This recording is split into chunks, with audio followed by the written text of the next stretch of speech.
नमः श्रीवर्धमानाय निर्धूतिकलिलात्मने सालोकानां त्रिलोकानां यदि विद्यादर्पणायते यदि विद्यादर्पणायते।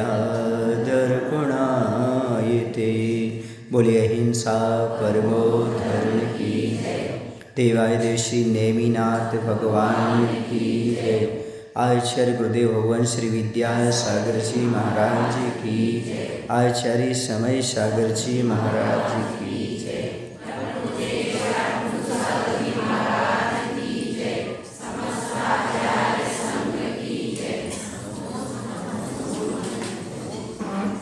आज अंतिम नारायण वासुदेव का जन्म दिवस है। आज कृष्ण जन्माष्टमी है और उनका संबंध तीर्थंकर नेमिनाथ से है। नेमिनाथ भगवान के चचेरे भाई थे श्री कृष्ण और बलराम। हमारे जैन दर्शन में अंतिम नारायण के रूप में वासुदेव के रूप में श्री कृष्ण जी को स्वीकार किया गया है। श्री कृष्ण जी ने अपने जीवन में इतनी उदार भावना भाई कि अभी तो नेमिनाथ भगवान के तीर्थंकर के भाई थे, अब आगे 16वें तीर्थंकर के रूप में उत्पन्न हुए। आगे चल कर के वहाँ भविष्य काल में तीर्थंकर बनेंगे। ऐसे वहाँ श्री कृष्ण के बारे में हम आज समझेंगे, चर्चा करेंगे। तो जैनागम में सबसे बड़ा गुण श्री कृष्ण जी का मिलता है कि वो उनके अंदर गुण ग्रहण की दृष्टि थी। उन्हें पता था संसार में फूल भी हैं, कांटे भी हैं।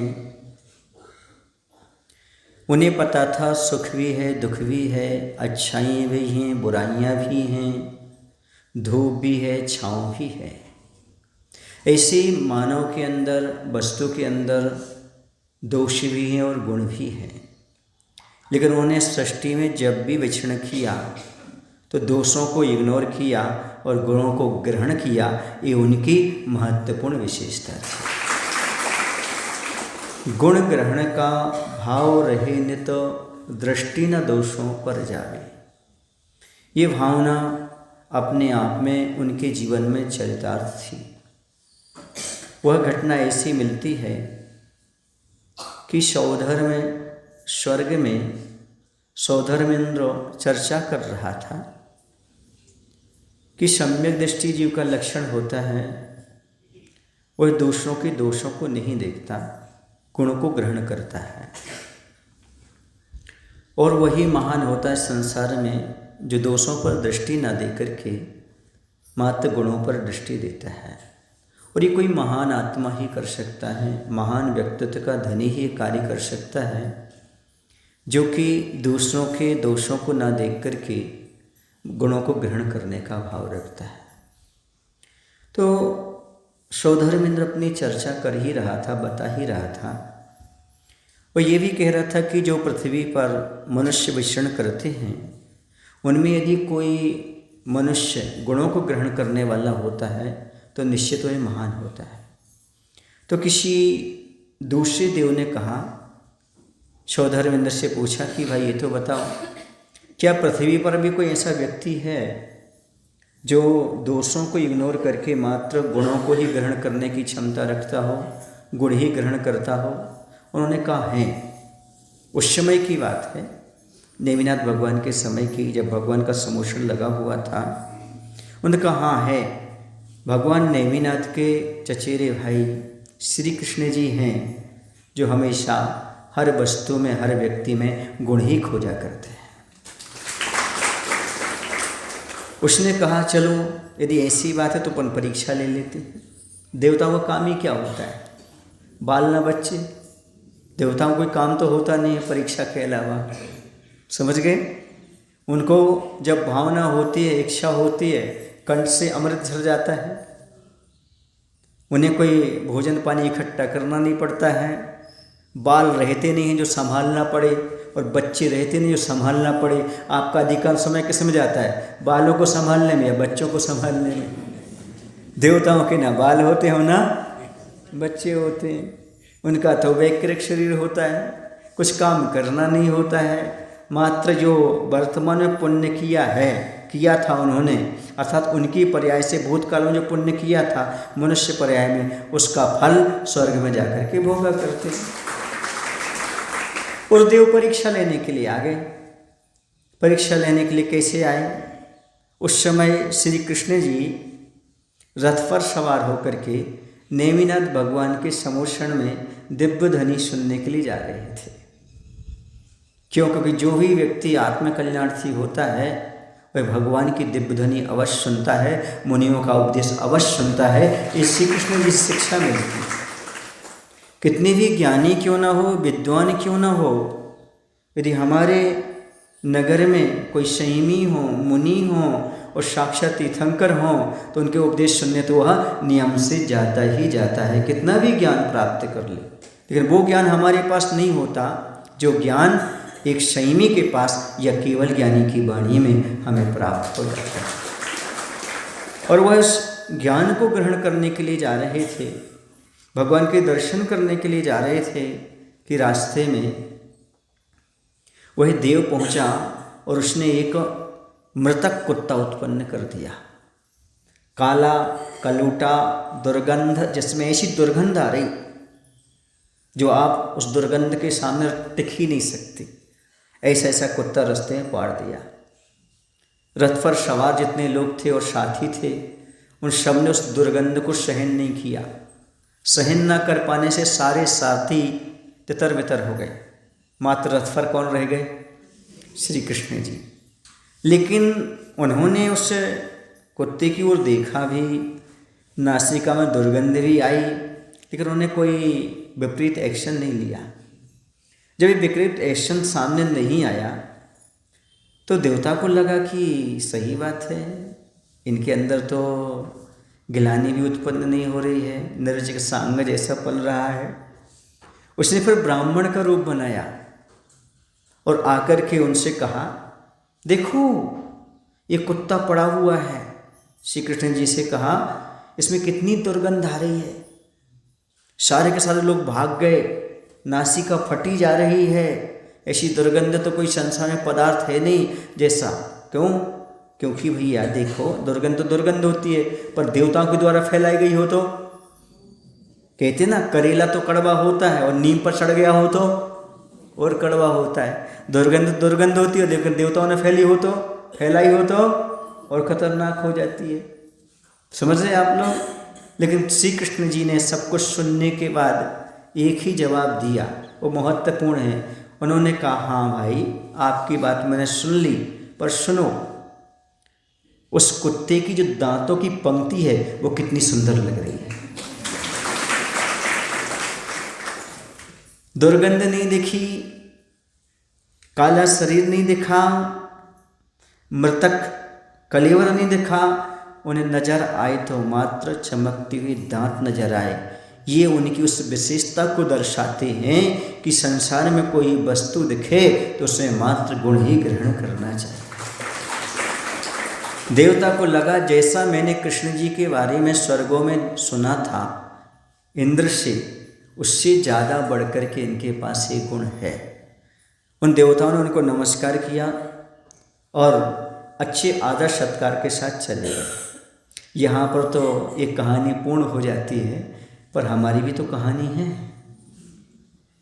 हम सोचें, विचार करें, चिंतन करें कि जैसे कृष्ण जी को भी वही सृष्टि थी, हमारे लिए भी वही सृष्टि है। वही सुगंध और दुर्गंध उस समय थी, वही सुगंध और दुर्गंध अब है।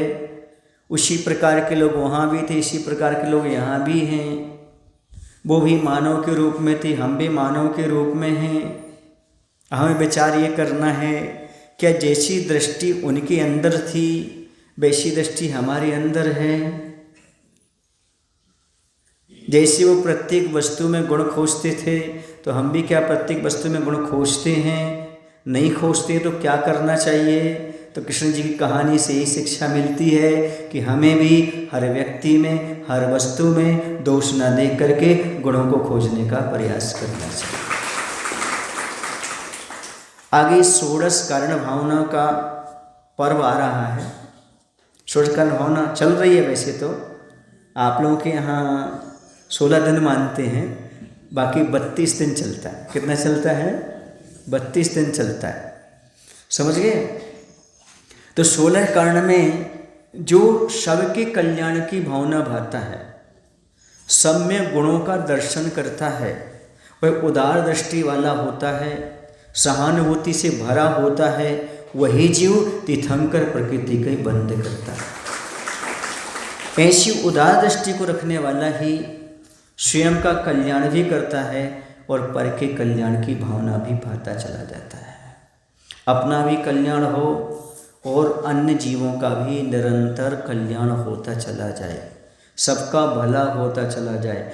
ऐसी भावना करने वाला ही आगे चल कर के महान बनता है, भगवान बनता है और तीर्थंकर के सोपान को प्राप्त करता है। हमारे अंदर उदार दृष्टि होना चाहिए, विशाल दृष्टि होना चाहिए। जब हमारे अंदर उदार दृष्टि आ जाएगी, विशाल दृष्टि आ जाएगी, तो हमें भी कृष्ण बनने में देर नहीं लगेगी, हमें भी भगवान बनने में, तीर्थंकर बनने में देर नहीं लगेगी। ये बताओ, आप जब बाजार जाते हो तब अच्छी अच्छी चीज़ खरीदते हो कि बुरी बुरी चीज़ खरीदते हो? बोलो ना भाई।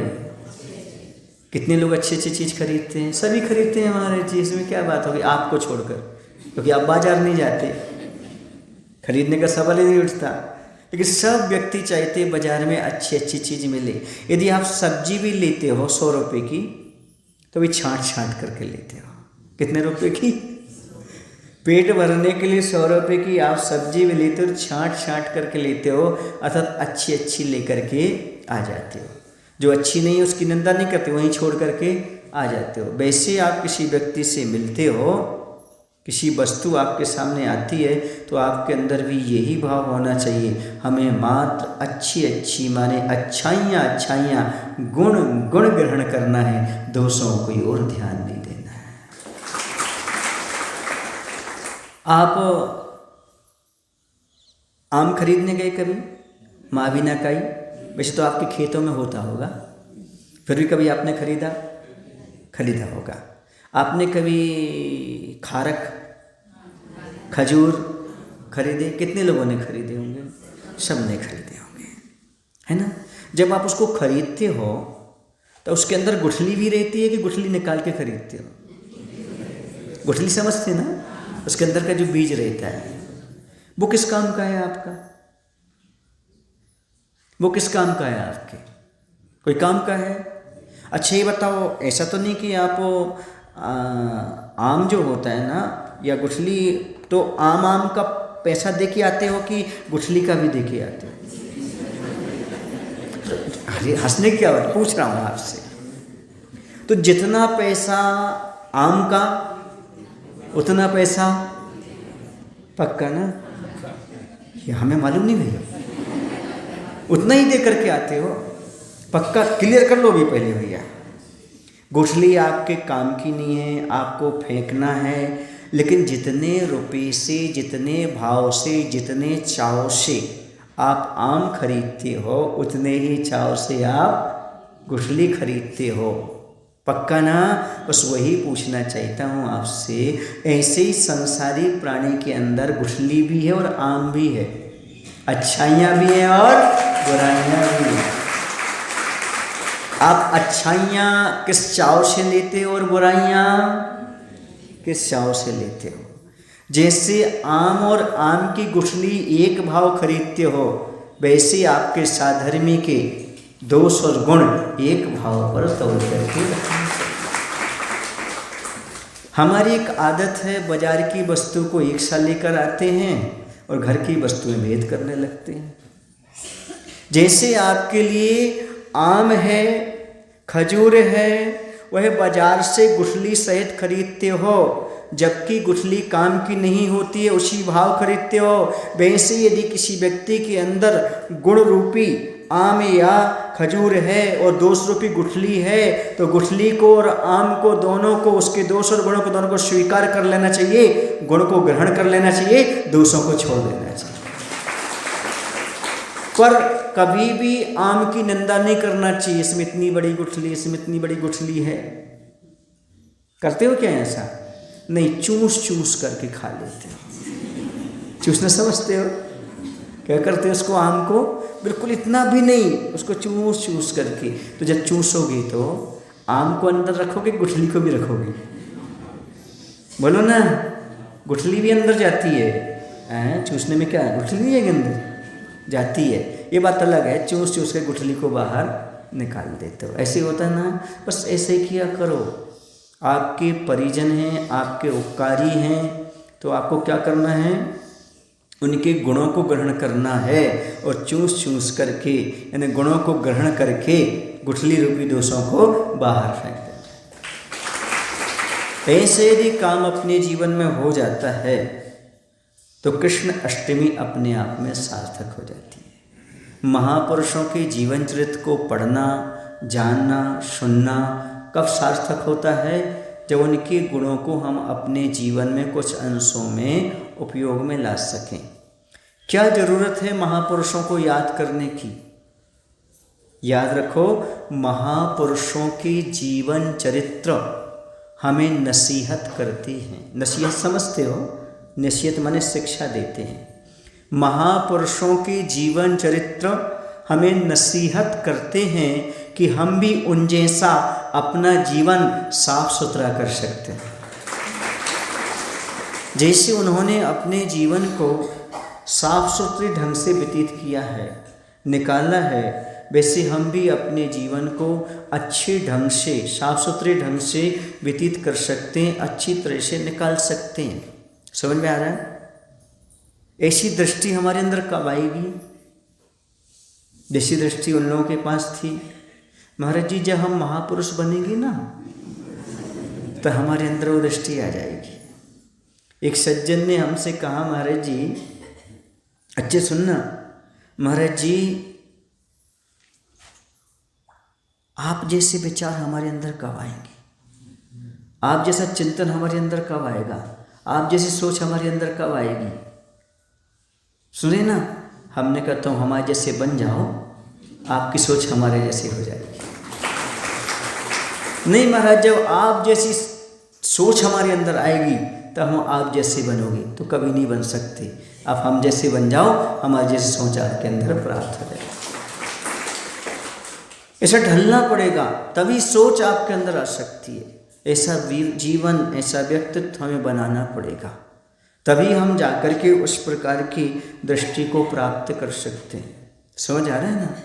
आपको हमारा जी, जब हमें तैरना आने लगेगा ना, तो हम पानी में पैर डालेंगे। समझ आ रहा है? जब तक हम तैरना नहीं सीख जाएंगे तब तक हम पानी में पैर नहीं डालेंगे, है ना? कुछ लोग कहते महाराज जी हमें पूजन करना नहीं आता इसलिए पूजन नहीं कर, जब आने लगेगी तब करेंगे। महाराज जी में उपवास करना नहीं आता, जब सीख जाएंगे तब करेंगे। हमें दान देना नहीं आता, जब सीख जाएंगे तब करेंगे। तो मैं पूछना चाहता हूँ, कब सीखोगे? ये जितने सब कर रहे हैं सब पेट से सीख के आए क्या? माँ के पेट से सीख के आए क्या? नहीं। जैसे पानी में पैर डाले बिना तैरना नहीं सीख सकते, हवा में तैरोगे क्या? रजाई गद्दे पर तैरोगे क्या? तैरना कैसे सीख पाओगे? पानी में, तुम कह रहे पानी में पैर नहीं डालेंगे तो सीखोगे कब तैरना? हाँ, जैसे पानी में पैर डाले बिना सीख नहीं सकते, वैसे धर्म की क्रिया किए बिना कभी सीख नहीं सकते। आपको पहले पैर डालना पड़ेगा, तब पानी में आप अंदर जाएंगे, तभी आपको तैरना आएगा। वैसे जब क्रियाओं को अपनाओगे, करने लगोगे, तभी आपको क्या होगा? सीख मिलेगी, आप कर पाएंगे। इसी प्रकार से अपने जीवन में हमें कुछ करना है तो ये मत सोचो हम कब से शुरू करें। जब आपका मन हो तभी शुरू कर देना चाहिए। बुरा काम करने का भाव हो तो सोचना कल कर लेंगे।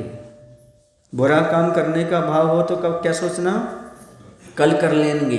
और अच्छा काम करने का भाव हो तो ये सोचना आज ही करना हमारे। पर होता क्या है, होता ऐसा है, जब बुरा काम करने का भाव होता है तो जल्दी कर लेते हैं, और अच्छा करने का भाव होता है तो कल कर लेंगे, कल पर टाल देते। तो कल कभी आता नहीं, इसलिए अच्छा काम जीवन में कभी होता नहीं। अच्छा ये बताओ, कितने लोग हैं जो प्रशंसा चाहते हैं? मर्जी पूछने की बात है क्या? आप अभी प्रशंसा कर दो, हम ताली बजा देंगे। कौन नहीं चाहता संसार में हमारी प्रशंसा हो? अच्छा, कौन चाहता है हमारी निंदा हो? फिर प्रशंसा क्यों नहीं होती, निंदा क्यों होती है? जब हम प्रशंसा चाहते हैं, अपनी निंदा नहीं चाहते, तो हमारी निंदा क्यों होती, प्रशंसा क्यों नहीं होती? इस पर कभी आपने चिंतन किया? क्योंकि हम प्रशंसा चाहते हैं, प्रशंसनीय काम नहीं करना चाहते। हम निंदा नहीं चाहते, पर निंदनीय काम छोड़ना नहीं चाहते।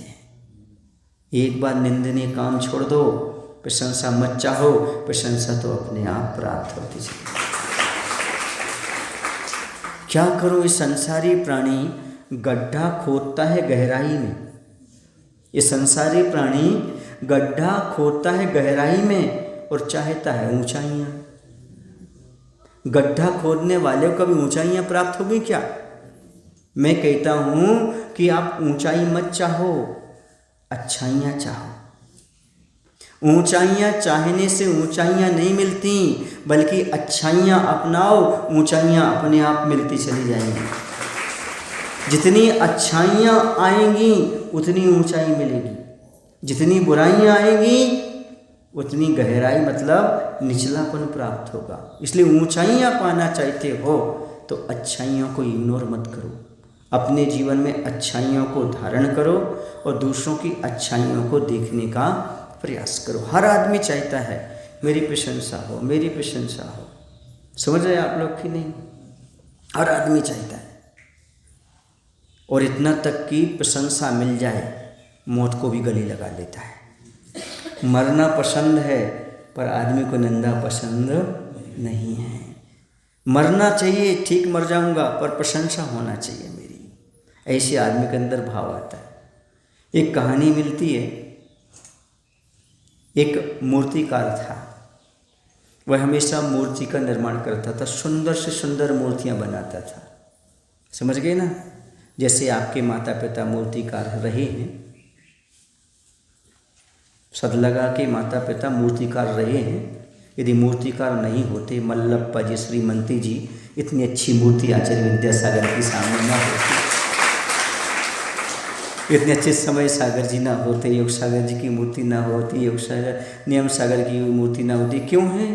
क्योंकि सदलगा के बुजुर्ग कैसे रहे हैं? अच्छे शिल्पकार रहे हैं, मूर्तिकार रहे हैं। पत्थर से मूर्ति बनाना तो सरल है। क्यों है?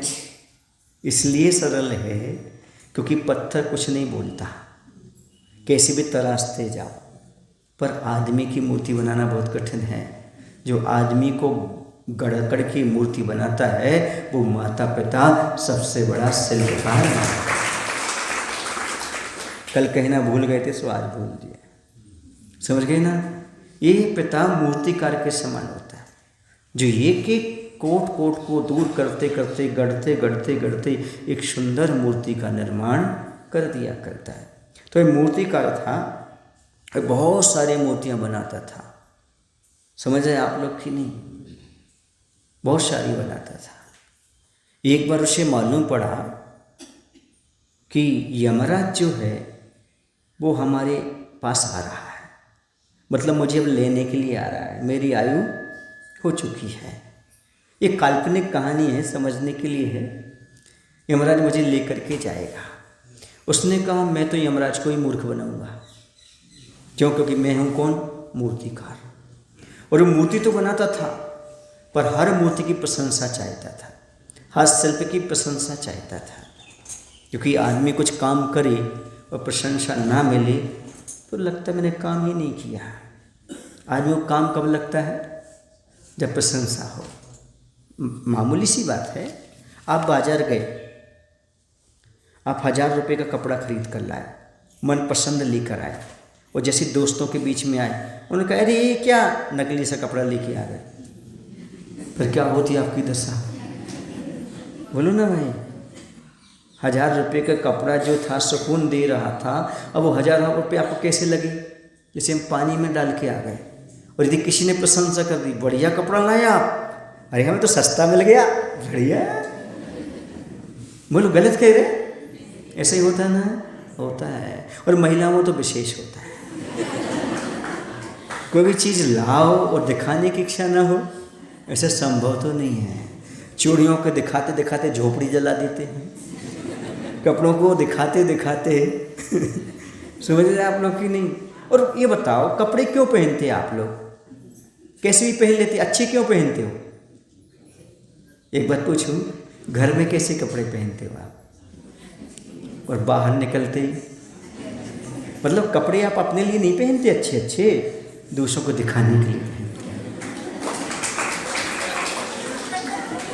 हैं। यार सीधी सी बात है। यदि आप कपड़े वास्तव में अच्छे पहनना चाहते तो घर में भी पहनते, लेकिन आपके कपड़े का सुख अपने लिए नहीं है। बोलो ना, हमसे पूछो, हमारा सुख वहाँ भी ऐसा, यहाँ भी ऐसा, हमारा सुख प्योर है। बस दिखाने के लिए अच्छे कपड़े, बाहर जाएंगे तब, और सभा में जाएंगे तो और, भीड़ में जाएंगे तो और, फिर फोटो खिंचवाने जाएंगे तो हाँ, फिर मत पूछो हमारे, यहाँ भी फिर जो तिजोरी सब निकल आएंगे, क्योंकि सभा में जा रहे, शादी में जा रहे, 4 लोगों के बीच में जा रहे। अरे भैया वो सब रख दो, कब शादी में जाएंगे तब पहनेंगे, जब कहीं पिकनिक में जाएंगे तब पहनेंगे, बीच में जाएंगे तब पहनेंगे। मतलब आपका सुख वास्तव में अपने लिए है ही नहीं। जो भी चीज़ हो किसके लिए है? ऐसी धर्म भी आपने अपने लिए नहीं किया है, धर्म दूसरे की प्रशंसा पाने के लिए किया है, इसलिए दुखी हो।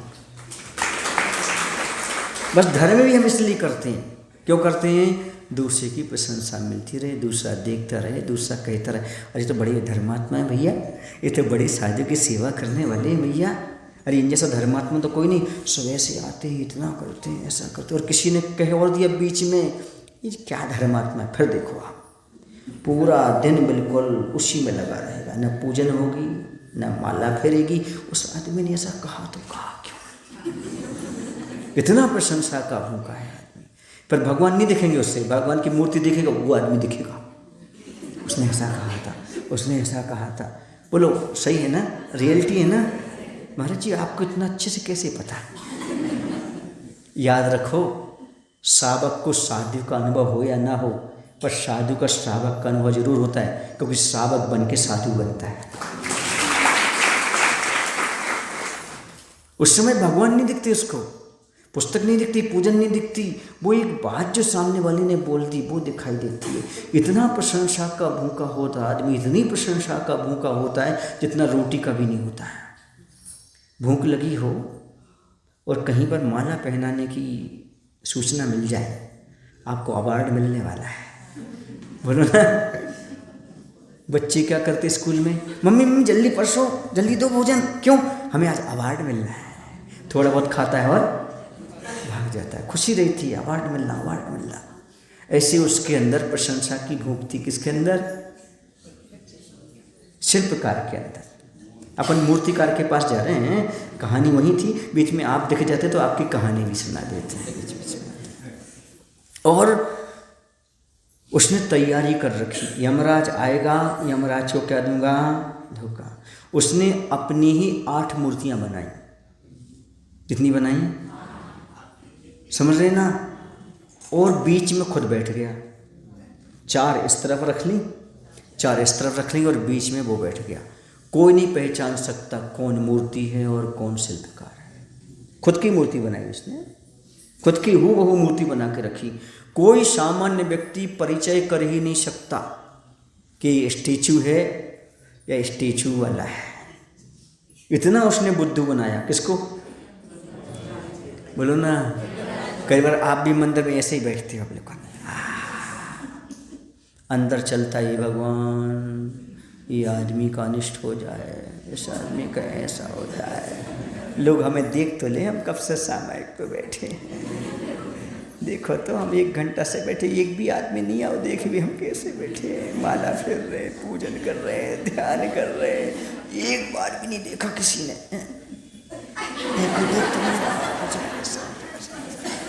समझ रहे ना? बिल्कुल नहीं।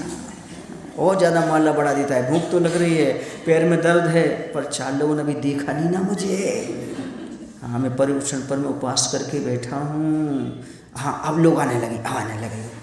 हाथ बैठ जाता, चेस्ट एकदम से हो जाता है। सुन रहे यार, आदमी की मानसिकता कहाँ कहाँ पहुँचती है ये बता रहा हूँ। और बस बैठ गया वो तो, यमराज आया, वह भी धोखा खा गया। सारी मूर्तियाँ एक सी, आखिर शिल्पकार हैं कहाँ? उसको तो आज मुझे ले जाना है, यमलोक ले जाना है, कैसे ले जाऊँ, कैसे करूँ? आइडिया आ गया। क्या आइडिया आ गया? ये प्रशंसा का भूखा है। किसका भूखा है?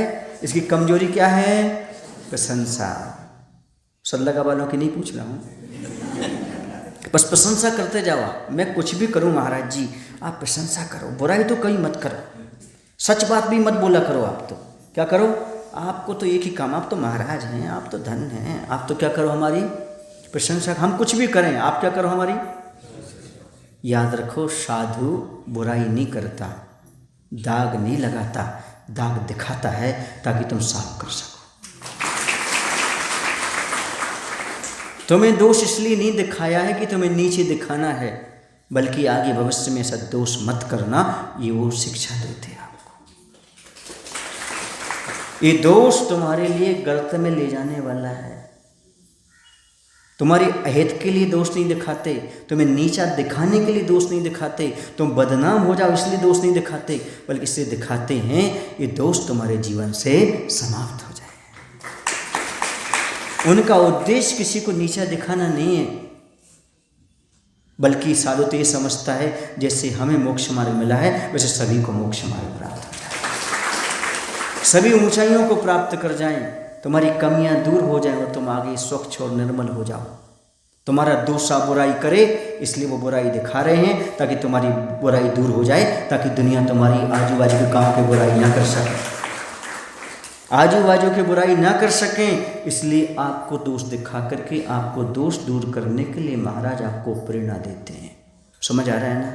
क्योंकि आपके दोष बताने से हमारी निर्मलता नहीं होती, बल्कि तुम्हारे दोष बताने से तुम्हारी निर्मलता होती है। और यदि गुरु ही नहीं बताएगा आपकी गलती तो दुनिया में कौन बताने वाला है आपको? गुरु अपना कर्तव्य करता है, कर्तव्य का निर्वाह करता है। कर्तव्य नहीं करेंगे, जब कभी भी गलत होता है और जानकार व्यक्ति मौन बैठता है तो उसका मौन बैठना असत्य कहा गया है। यदि गलत होता है और गलत पर बोलता है तभी उसको सत्यवादी कहा जाता है। उद्देश्य पीड़ा पहुंचाना नहीं है, उद्देश्य कालांतर में पीड़ा ना हो जाए और पीड़ा ना बढ़ जाए, इसलिए उसको संभालने का प्रयास किया जाता है। समझ आ रहा है ना? यदि पैर में फोड़ा हो, समझ रहे ना, और डॉक्टर उसको जल्दी इलाज ना करे तो पैर सड़ जाता है। अभी तो उतना हिस्सा निकालता है, बाद में पैर निकालना पड़ता है। बोलो, डॉक्टर जो चीरा फाड़ी करता है वो क्रूरतापूर्वक करता है कि दयापूर्वक करता है? बोलो ना। तो गुरु जब एक डॉक्टर के पास दया हो सकती है तो गुरु के पास क्या दया नहीं हो सकती है? क्योंकि ये नासूर ना हो जाए। छोटे छोटे से फोड़े और घाव भी बहुत बड़े बन जाते हैं, छोटी छोटी सी कमियां भी आगे बहुत बड़ी हो जाती हैं। इसलिए कभी घाव को छोटा नहीं समझना, कसाई को कभी छोटा नहीं समझना, कर्ज को कभी छोटा नहीं समझना, शत्रु को कभी छोटा नहीं समझना, आग को कभी छोटा नहीं समझना, क्योंकि कालांतर में ये बहुत बड़ी हो जाती है। घाव कभी छोटा मत समझना। डायबिटीज के पेशेंट हो तो कभी मत मानना छोटा है। घाव छोटा नहीं होता, कसाई छोटी नहीं होती, राग देश छोटे नहीं होते, अग्नि छोटी सी नहीं होती। इतनी सी अग्नि ही पूरी जंगल को भस्म कर देती है। इतना सा रोग भी छोटा मत समझना, कब कितना बड़ा हो जाए। कर्ज भी छोटा मत समझना, कितना बड़ा हो जाए धीरे धीरे बढ़ जाता है। इन्हें कभी कम नहीं समझना। ऐसे दोष को भी कभी छोटा मत समझना, क्योंकि छोटा सा दोष एक दिन बहुत बड़ा दोषी बना देता है। बचपन का पेंसिल चुराने वाला वीरप्पन भी बन सकता है। समझ आ रहा है ना? क्यों? क्योंकि यदि ना टोका जाए तो, यदि माँ समय पर टोकती रहती तो बेटा, यदि पेंसिल चुरा के लाया है तो माँ डांट देती है, बेटा ये पेंसिल कहाँ से लाए, तो दोबारा वह चोरी नहीं करेगा। और माँ कहती लाओ बेटा कोई बात नहीं, ऐसा तुमने इग्नोर कर दिया तो क्या होगा, बेटा आगे चलकर चंदन की चोरी भी कर सकता है। ये माँ का कर्तव्य होता है, पिता का कर्तव्य होता है। तो गुरु माँ पिता के समान नहीं होते क्या? त्वमेव माता च पिता त्वमेव बंधु च सखा त्वमेव। तो गुरु का क्या कर्तव्य होता है? समय समय पर आपके दोषों को, दोष वो निंदा नहीं कहलाती, आपके दोषों को दिखा करके दूर करने का भाव कहलाता है, ताकि कालांतर में ये आपसे गलती ना हो सके। समझ आ रहा है आपको? हाँ। तो बात अपन मूर्तिकार पर थे, आप लोग दिख जाते हो तो बीच बीच में आपकी भी बात आ जाती है। तो उसने क्या किया, वो समझ गया ये प्रशंसा का भूखा है, पर मैं यमराज नहीं हूँ जो आपकी प्रशंसा करूँ, और मुझे आपको कहीं ले नहीं जाना है, आपको यहीं रहना है। तो यमराज ने प्रशंसा की। उसने कहा अरे भैया इतनी सुंदर सुंदर मूर्तियाँ किसने बनाई, आखिरकार वो शिल्पकार है कहाँ, एक बार मैं उसके दर्शन कर लूँ। तो बीच में से खड़ा हो गया, मैं हूँ। यमराज ने कहा बेटा चलो, यही तो चाह रहा था, मुझे पता था तो प्रशंसा का भूखा है, और तुझे पहचान नहीं पा रहा था मैं, लेकिन मुझे पता था तेरी कमजोरी क्या है। तेरी प्रशंसा कर दो, तू बता देगा मैं कौन हूँ, और बस अब चल, मैं तुझे ले जाने के लिए आया। बोलो भाई मैं भी प्रशंसा करूँ तुम्हारी? बोलो। नहीं महाराज, आपने उपदेश दिया है किसी की निंदा नहीं करना चाहिए, किसी के दोष नहीं बताना चाहिए, नहीं दिखाना चाहिए। पर याद रखो बंधु, सबको नहीं दिखाना चाहिए, पर जो आईना बनकर बैठे हैं उन्हें तो दोष दिखाना ही चाहिए। आईना समझते हो कौन? आपके आईना कौन? गुरुदेव। गुरु कौन है? हमारे आईने हैं। यदि उनके सामने आकर के दोष दिखता है तो दोष को समाप्त करने की भावना अपने अंदर बनाना चाहिए। उस शिल्पकार ने बहुत बड़ी गलती कर दी। क्यों? क्योंकि हमेशा क्या चाहिए उसने? प्रशंसा। और जो हमेशा प्रशंसा चाहता है वह मौत के मुख को ही जाता जाता भी क्या चाहता है? प्रशंसा चाहता है। वह यमराज के हाथ क्यों फंसा? प्रशंसा के कारण। तुम क्यों फंसोगे? वो तो फंस गया, उसकी कहानी आपको समझ में भी आ गई कि उसने बहुत गलती की, उसी प्रशंसा में फूलना नहीं था, खुश नहीं होना था, चुपचाप बैठे रहना था, तो यमराज भी चला जाता। पर क्या आप अपनी कमजोरी को देख पा रहे हो? उसकी कमजोरी पर आपने हंस दिया। अपनी कमजोरी पर कब हंसोगे आप? जिस दिन हंस दोगे उस दिन श्री कृष्ण के गुणों को प्राप्त कर लोगे। समझो हमारे जीवन में हमें करना क्या है। आप हमेशा चाहते हो कोई व्यक्ति हमारी निंदा ना करे, पर निंदनीय काम क्यों नहीं छोड़ते हो? प्रश्न ये है। यदि आप चाहते हो कोई हमारी निंदा ना करे तो हमें निंदनीय काम छोड़ना चाहिए, और यदि हम दूसरे की प्रशंसा कर सकें तो हमें गुण ग्रहण के भाव पैदा करना चाहिए, ताकि हम दूसरे की प्रशंसा कर सकें। अब फिर कृष्ण जी के पास चलते अपन। दूसरा उनके पास गुण था, महत्वपूर्ण गुण था, वो कभी साथी नहीं बने। कृष्ण जी के साथी नहीं बने वो, बल्कि सारथी बने। मित्र वो ना हो जो कि साथी हो, बल्कि मित्र वो हो जो अपने जीवन के रथ को का सारथी बन करके रथ को आगे ले जाने वाला हो। किसी के मित्र बनो, किसी के सहयोगी बनो, सलाहकार मत बनो। मात्र कृष्ण जी ने सलाह नहीं दी, युद्ध में सहयोगी भी बने। सत्य की विजय करने का उपदेश नहीं दिया, बल्कि सारथी बनकर के आगे गए। शस्त्र तो नहीं उठाया, पर शस्त्र वालों के साथ रहे वो। उन्होंने असत्य का समर्थन नहीं किया। वैसे तो उन्होंने युद्ध को टालने का प्रयास किया, पर जो अनीति पर चल रहा है मान ही नहीं रहा है। समझ में आ रहा है ना? तो फिर उसके सामने तो सारथी बन करके काम करना पड़ता है। समझ रहे हैं आप लोग कि नहीं? दुर्योधन के बारे में थोड़ी चर्चा कर लूँ। कृष्ण जी के बारे में बात कर रहा हूँ तो सुनिएगा। दुर्योधन वो शख्स है जो उन्हीं की सेना को उन्हीं के विरुद्ध खड़ा कर दे। दुर्योधन समाज में वो शख्स है जो उन्हीं के विरुद्ध में उन्हीं की सेना तैयार कर दे। मायना समझे? दुर्योधन ने कृष्ण की सेना को उन्हीं के विरुद्ध में खड़ा कर दिया था। बोलो ना, शकुनी के साथ मिलकर के क्या किया था? बोलो ना भाई, क्या किया था? कृष्ण के विरोध में उसकी सेना को खड़ा, क्योंकि कृष्ण एक तरफ थे और पूरी सेना, ये काम किसने किया था? दुर्योधन ने, शकुनी ने। समझ में आ रहा ना आपको? यानी जो गुरु के, प्रभु के, मंदिर के, समाज के विरुद्ध चला जाए वो दुर्योधन जैसे गुण वाला है।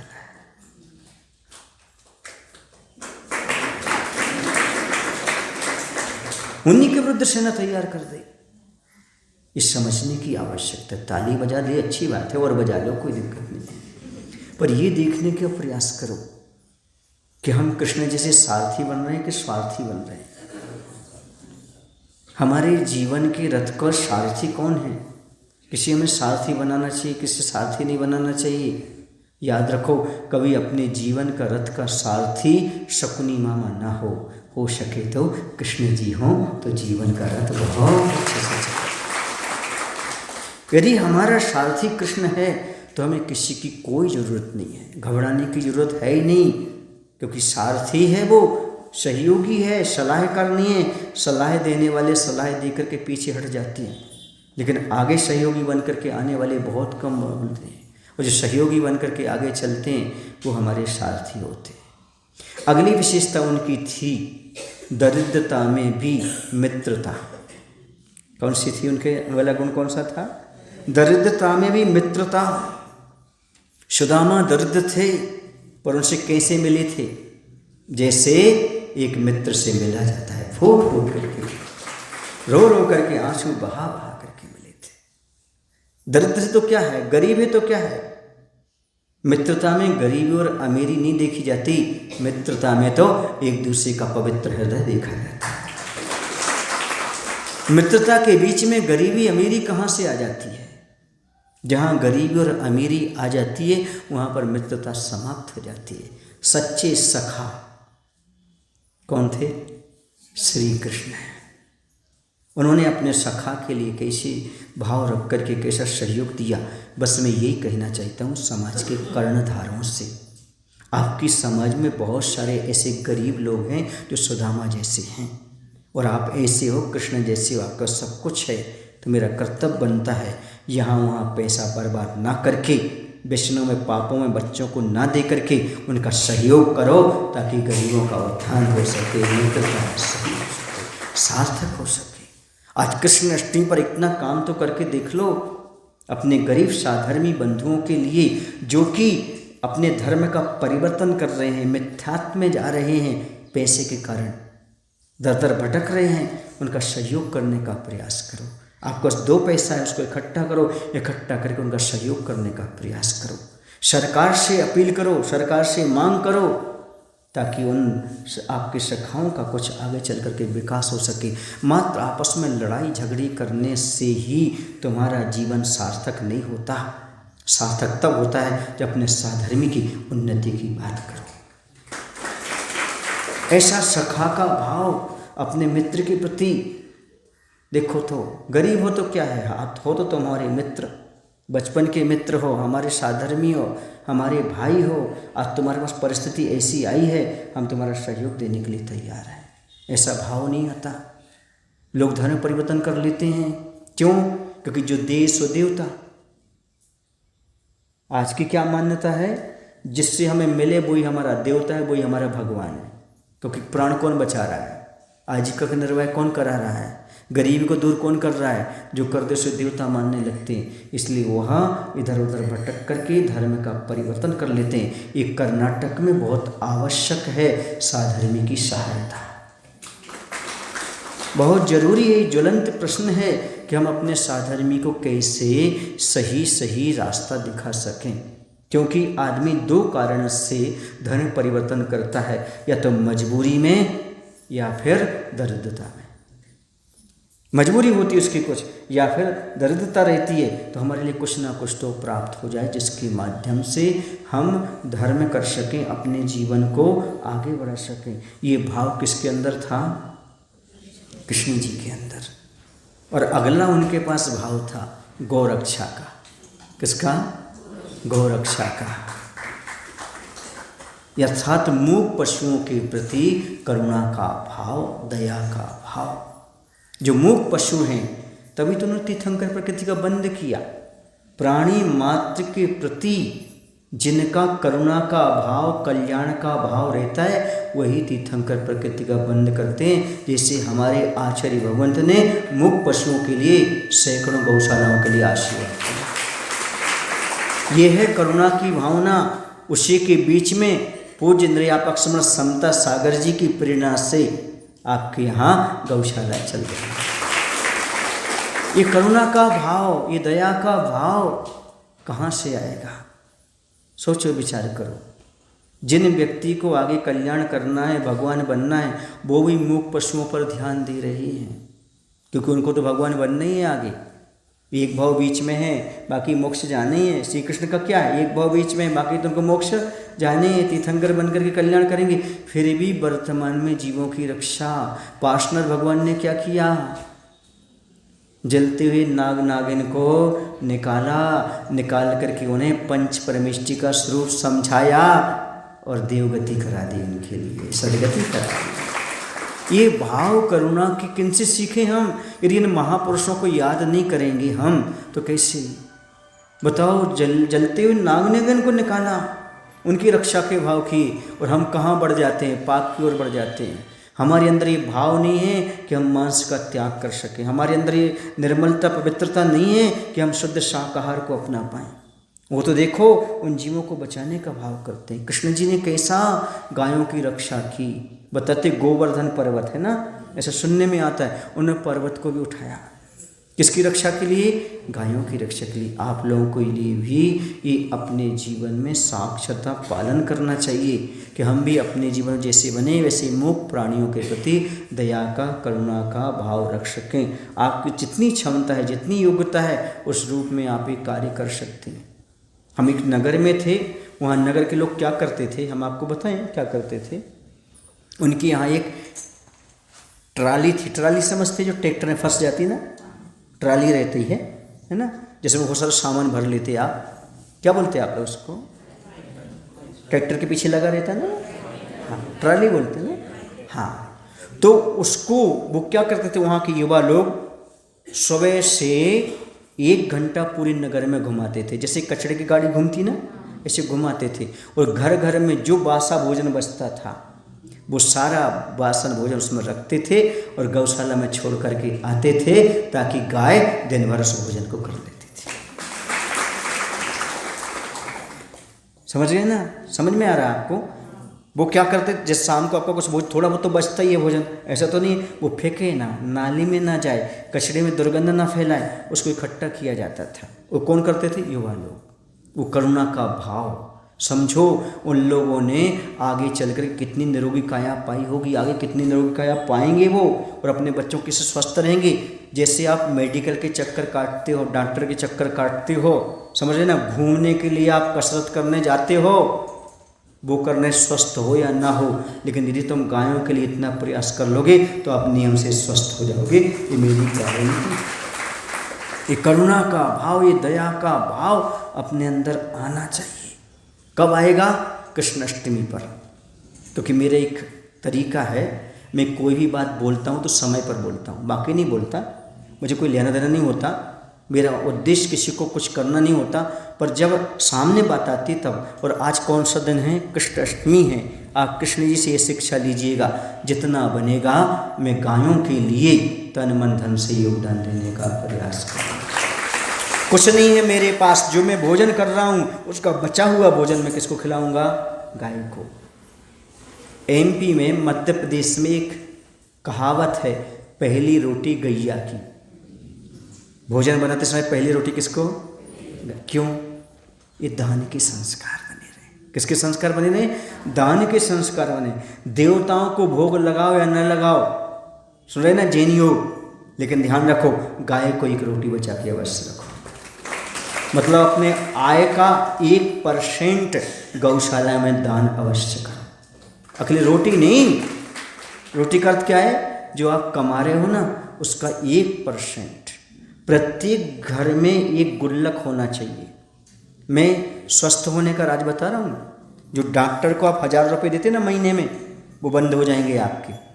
मात्र 30 रुपया मैं काम निकाल रहा हूँ। कितने रुपए में?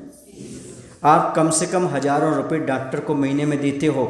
आप मेरी बात मानो, एक अपने घर में गुल्लक रख लो गौशाला के नाम से, रोज़ 1 रुपया डालो, 1 महीने में 30 रुपये खर्च होंगे, दान होंगे, लेकिन आपके 30,000 बच जाएंगे, ये मेरी गारंटी। क्यों? करुणा दान करोगे तो नियम से आप पर करुणा होगी, आप स्वस्थ रहोगे, और आप स्वस्थ रहोगे तो आपके 30,000 बच जाएंगे, 30 रुपये में आपका काम चल जाएगा। आम के आम, गुठलियों के दाम। धर्म कमाना बहुत सरल है, पर आपको कोई बताने वाला नहीं है, कोई आइडिया देने वाला नहीं है। एक मैं ही आ गया आपके यहाँ परेशान करना। महाराज जी कहते जाप करो, महाराज जी कहते ऐसा करो, महाराज जी कहते वैसा करो। याद रखो, बाद में याद करोगे जो महाराज जी कहते थे अक्षरशः सही कहते थे, अक्षरशः सही। बाद में आपको याद आएगा। क्यों? क्योंकि याद रखो, वस्तु की कीमत सद्भाव में, वस्तु की कीमत सद्भाव में होती है, और अच्छी आदमी की कीमत अभाव में होती है। जब तक मैं सामने हूं आप कीमत नहीं समझोगे, लेकिन जैसे चला जाऊंगा तब आपको याद आएगा महाराज जी बहुत अच्छे थे, बहुत अच्छे थे, बहुत अच्छा करना चाहिए। वस्तु जब आदमी के हाथ में आ जाती है तब उसका मूल्य समझ में आता है, लेकिन व्यक्ति जब हाथ से चला जाता है तब समझ में आता है। बहुत अच्छा, बहुत अच्छा। समझ में आ रहा है आपको? कम से कम आपको समझ में आ जाए तो अच्छी बात है। और समझ में यदि आपको आ जाता है तो मैं कहता हूँ कि आपने बहुत बड़ी उपलब्धि कर ली। यदि आपने व्यक्ति के सद्भाव में उनका सदुपयोग कर लिया, उनके महत्व को समझ लिया, तो बहुत बड़ी बात है। तो कृष्ण जी के जीवन की कुछ बातें हमने आपको बीच में रखी हैं। उनका सबसे पहला गुण था गुण ग्रहण का भाव। किसका भाव था? हमें गुण ग्रहण करना। दूसरा भाव था हमें स्वार्थी नहीं सारथी बनना है। तीसरा भाव था मित्रता, हमें साधर्मी को ऊपर उठाने का भाव करना है। चौथा भाव था गोरक्षा। और बहुत सारे गुण हैं, समय की एक लिमिटेशन होती है जिनमें हम आपको बताया है, क्योंकि स्वाध्याय करने से सारी चीज़ें सामने आती हैं। वैसे मैं ध्यान में था और कुछ चिंतन कर रहा था और बातें सोच रहा था, और इस था कि मुकमाटी की क्लास पढ़ाऊँगा, पर एकदम अचानक दृष्टि कैलेंडर पर गई, मालूम पड़ा कि आज तो कृष्ण जी की जन्माष्टमी है। समझ रहे ना? तो तत्काल चिंतन बदला। 5 मिनट में ही मैंने चिंतन सोचा और आपके सामने रख दिया। तो ये दृष्टि हम भी बना सकते हैं, अपनी निर्मल और पवित्र दृष्टि को हम भी बना सकते हैं। हम भी तीर्थंकर जैसे प्रकृति का बंद कर सकते हैं।